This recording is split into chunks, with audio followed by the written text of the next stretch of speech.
Banking sector के stocks में एक भारी गिरावट आ चुकी है और भी गिरावट एक्सपेक्टेड है क्योंकि आरबीआई ने ईसीएल फ्रेमवर्क को फाइनलाइज कर लिया है। सरकारी बैंक्स तो ऑलरेडी गिरने लग चुके हैं और प्राइवेट बैंक्स में भी लास्ट वीक करेक्शन हमें देखने मिला। तो क्या है ये ईसीएल फ्रेमवर्क के चेंजेस, आपको समझा देता हूँ। तो देखिए, आज से पहले क्या होता था, अगर बैंक्स ने किसी को लोन दिया, फिर उसने उस लोन को डिफॉल्ट किया, तो इस डिफॉल्ट के बाद में बैंक उस पर एक एक्शन लेती थी और प्रोविजंस का प्रोसेस स्टार्ट करती थी। लेकिन आरबीआई ने बोला कि this will not work anymore. अब से आपको अपने डिफॉल्ट्स को पहले से एस्टिमेट करना पड़ेगा एंड उसके हिसाब से प्रोविजंस पहले से निकाल के रखना पड़ेगा। एंड इसी टर्म को कहते हैं एक्सपेक्टेड क्रेडिट लॉस, यानी कि ईसीएल। इसमें आरबीआई ने probability of default, loss given default and exposure to default को फैक्टर इन करके एक पहले से certain portion of capital bank को साइड में रखने का है कि भाई जब डिफॉल्ट होंगे तब इसके लिए आप प्रिपेयर्ड रहो। तो अब जैसे ये फ्रेमवर्क अनाउंस हुआ तो ये बैंकिंग सेक्टर में इतनी गिरावट क्यों आई, अब मैं आपको समझाता हूँ। देखिए, शॉर्ट टर्म में तो 3 मेजर ड्रॉबैक्स है। सबसे पहला, वन टाइम नेटवर्थ इरोजन, क्योंकि इस नए फ्रेमवर्क से बैंक्स को अपने रिस्क कैलकुलेशंस को रिवाइज करना पड़ेगा और इसका थोड़ा ज्यादा इंपैक्ट पब्लिक सेक्टर बैंक्स पे आएगा।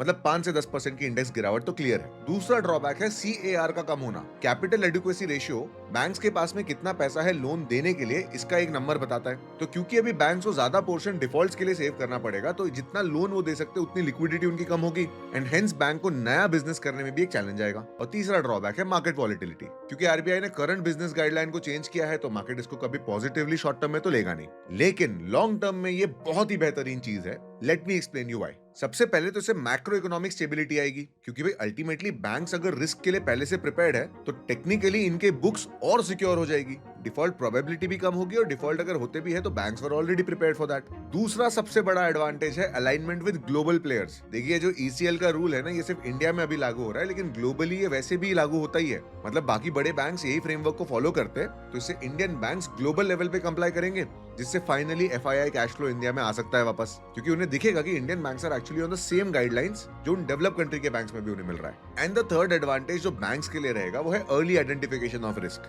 आरबीआई इस फ्रेमवर्क में एक्चुअली कर क्या रहा है कि रिस्क को आने से पहले आप थोड़ा सा एंटिसिपेट कर लो। तो अगर आप भी किसी को ब्याज पे देने का धंधा करते ना, तो आप भी अपने बिजनेस में आज निकल इसे इनकॉर्पोरेट करते ही, तो लॉन्ग टर्म के लिए ये एक ब्रिलियंट चीज है। तो इस शॉर्ट टर्म वॉलिटिलिटी में अगर आपको बैंकिंग सेक्टर डिस्काउंट पे मिले तो ये अपॉर्चुनिटी को मिस आउट मत करना, क्योंकि इंडिया के हर मेजर ब्रॉड बेस इंडेक्स में सबसे बड़ा contribution banking and financial services का ही है। लाइक शेयर जरूर कर देना।